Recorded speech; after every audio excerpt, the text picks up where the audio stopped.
Escuchémoslo, por favor. Al Congreso Nacional rechazan el informe presentado por la Comisión de Socialización de las Reformas a la Ley de Telecomunicaciones, el que a su parecer es más lesiva que la enviada por el Poder Ejecutivo, ya que pretenden dividir en 4 partes los cambios a la también denominada Ley Mordaza. La recomendación está peor que la ley, porque se plantean 4 contextos en los cuales en una ley se va a violentar el derecho de propiedad. En la ley de telecomunicaciones se van a hacer regulaciones de contenido. En la otra ley de la libre emisión del pensamiento se va a crear una comisión reguladora, una comisión que de alguna manera se va a convertir en una comisión de censura. ¿Y la inconformidad de qué punto va? Uno, porque creen que vendiendo la figura de que algo se socializa ya está bien. Y aquí hay que ser bien claro y honesto. Las socializaciones fueron un fracaso en cualquier parte del país donde fueron. El reclamo lo hicieron sentir y eran socializaciones pobres, con una mínima cantidad de personas. Por ejemplo, en Choluteca fue un grupo de jóvenes el que dicen que estuvo presente. Para Osvaldo Ramos Soto, lo que pretenden hacer en el Congreso Nacional con la Ley Mordaza solo se puede comparar a lo que gobiernos totalitarios y dictadores como el de Adolfo Hitler y Mussolini hicieron en Alemania e Italia respectivamente, por lo que no se puede permitir caer en esta trampa. Si es convertir a las empresas que manejan empresas de telecomunicaciones en controladores de impuestos, me parece que es un error. No tiene por qué el Estado estar viendo quién le compra propaganda y quién no le compra propaganda. Me parece que esas cosas son características de un Estado totalitario y Honduras es un Estado de derecho.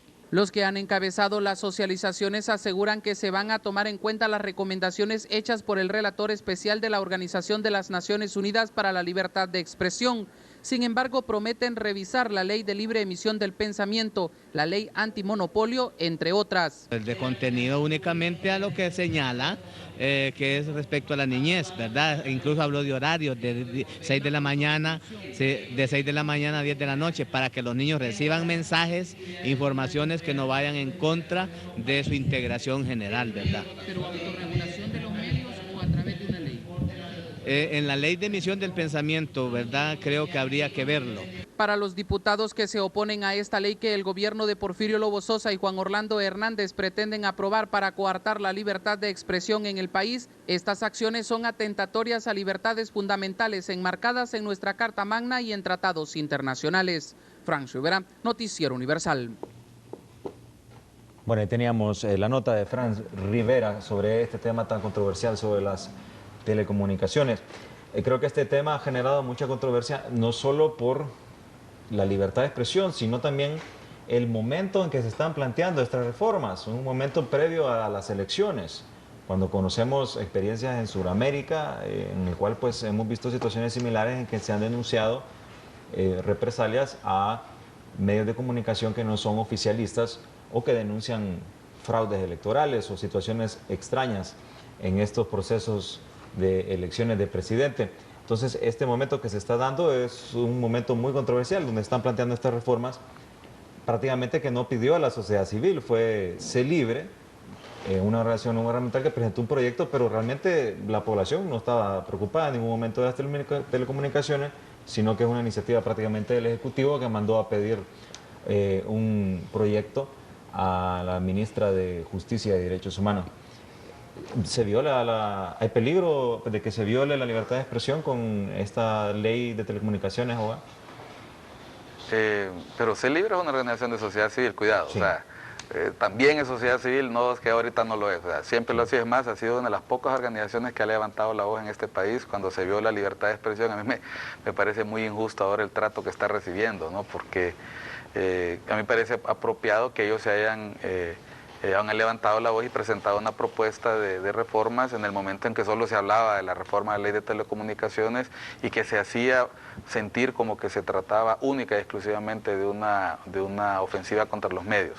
Volviendo a lo que hicimos en el ejercicio anterior y hablando del contexto, yo creo que el contexto también se interpreta dependiendo de los intereses que cada grupo tiene. yo no he visto, a mí me llama mucho la atención que se habla mucho de la libertad de expresión cuando nosotros vemos entrelineado que lo que muchas veces algunos actores y analistas defienden es la libertad de empresa.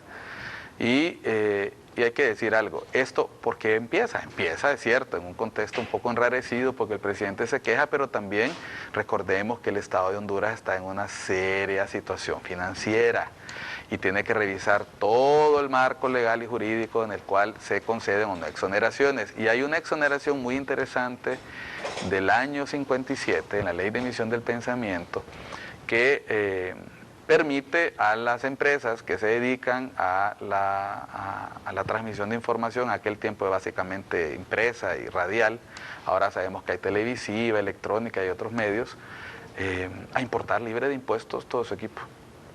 Entonces ahorita hay todo un proceso, debido a la falta de firma con el Fondo Monetario, debido a la dificultad para acceder a recursos que llevó al Estado a vender, a colocar bonos en el extranjero, hay todo un proceso de revisión de ver de dónde se saca pisto.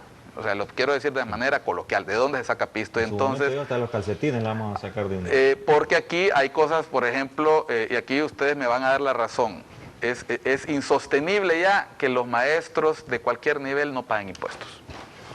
Hay una disposición constitucional que dice que los maestros de educación primaria no deben pagar impuestos y luego el Congreso una interpretación de que eso aplicaba a los de secundaria y universitarios. Que todo el mundo debe pagar impuestos. Claro, deben ser en función del ingreso. No es que vamos a pagar lo mismo los que ganamos un poco más que los que pagan. De hecho, toda la población paga impuestos indirectos con el tema del 12%. Entonces, si usted se fija, se hace la comisión de exoneraciones para revisar quién goza. ¿Qué es lo que se descubre? Primero, que esta comisión no puede hacer ese trabajo en el corto tiempo que se hizo, porque ahí lo que hay es un desorden completo. Y con el tema de la ley de telecomunicaciones, en la búsqueda de ver de dónde se agencia de recursos del Estado, obviamente hay una situación irrisoria con el tema de los cánones que se pagan. O sea, estamos hablando de un desorden. Yo no voy a acusar aquí a una u otra empresa, yo lo que estoy diciendo es que es un marco que está desregulado desde hace 50 años. Y entonces, viene este gobierno, por eso digo, en un contexto en regresión, del presidente se había estado quejando y empieza a aplicar una serie de medidas y lo primero que empieza a decir la empresa privada y el sector dedicado a la comunicación es que es una ofensiva contra la libre empresa. Señores, hay un serio problema en este país y es que nadie quiere ser responsable de sus obligaciones. Y yo creo que bien haríamos si en vez de aplicar una medida confrontativa, y esto aplica para los dos, hablar claramente de cuáles son los problemas. Repito lo que dije en el segmento pasado. Hay un problema en seguridad. Tarde se están haciendo algunas cosas, hombre, pero qué bueno, se empieza.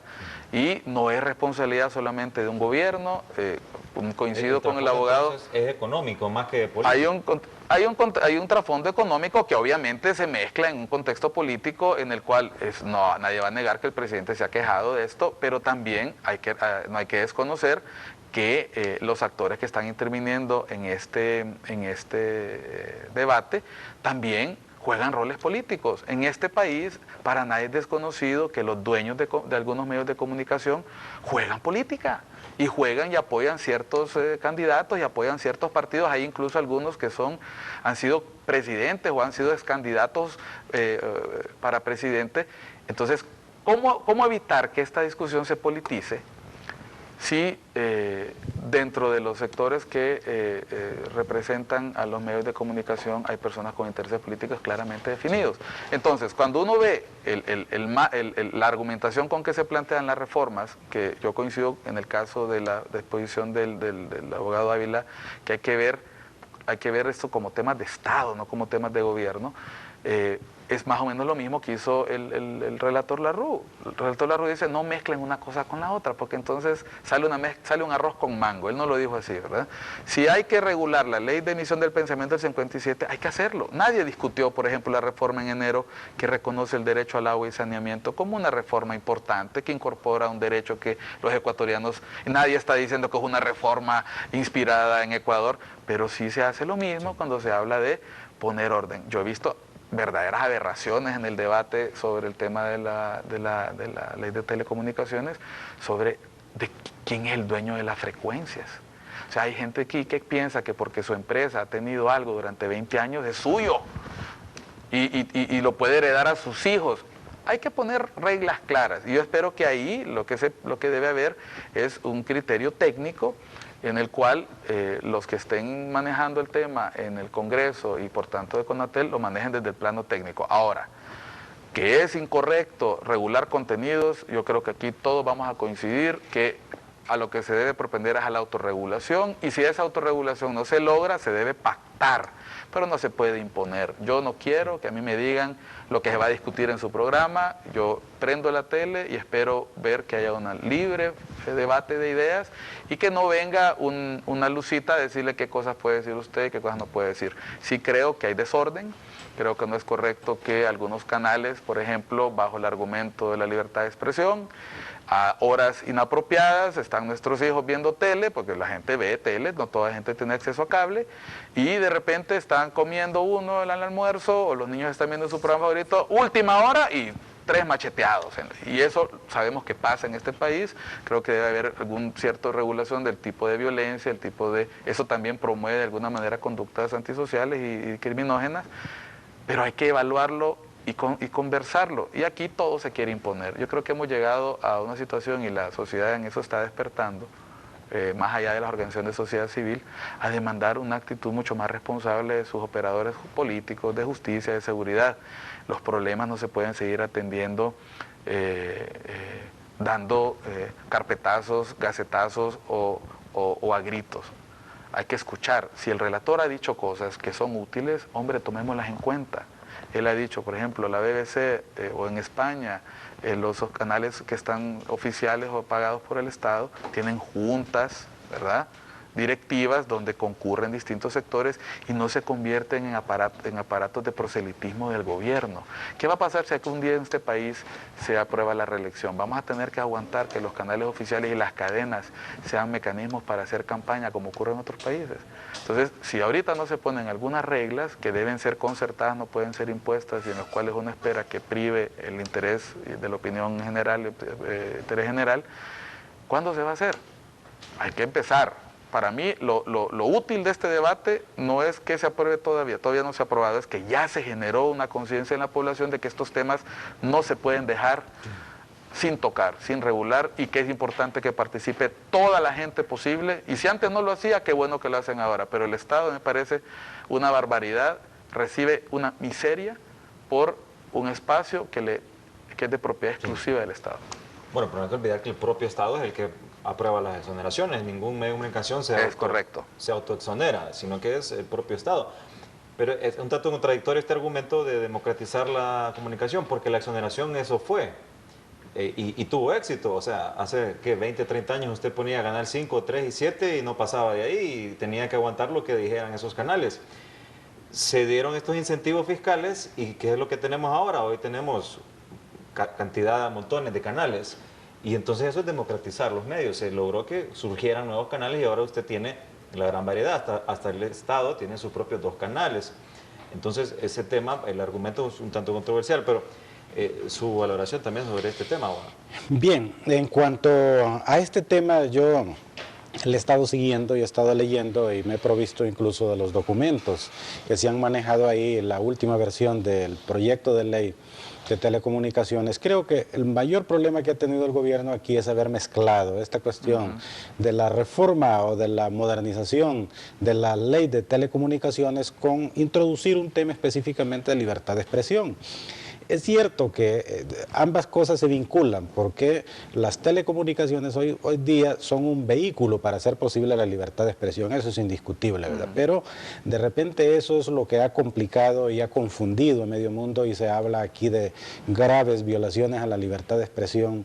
Siendo honesto, y creo que podemos coincidir aquí con Miguel, realmente más lo que aparece ahí es parte de un sector empresarial, el temor y el celo a ver de alguna manera limitadas aquellas prerrogativas que durante muchos años han tenido. Y obviamente se habla aquí de algunas cuestiones que incluso están en la ley desde 1991, que se creó la ley, en el caso de que desde ese año está hablando la ley de expropiar. Y la palabra expropiación no es confiscación, que eso es lo que la Constitución prohíbe, pero la expropiación por razones de utilidad pública o por razones sociales, eso no debe ser visto así como un tabú. Y desde ese tiempo se habla ahí, no sé por qué hasta ahora.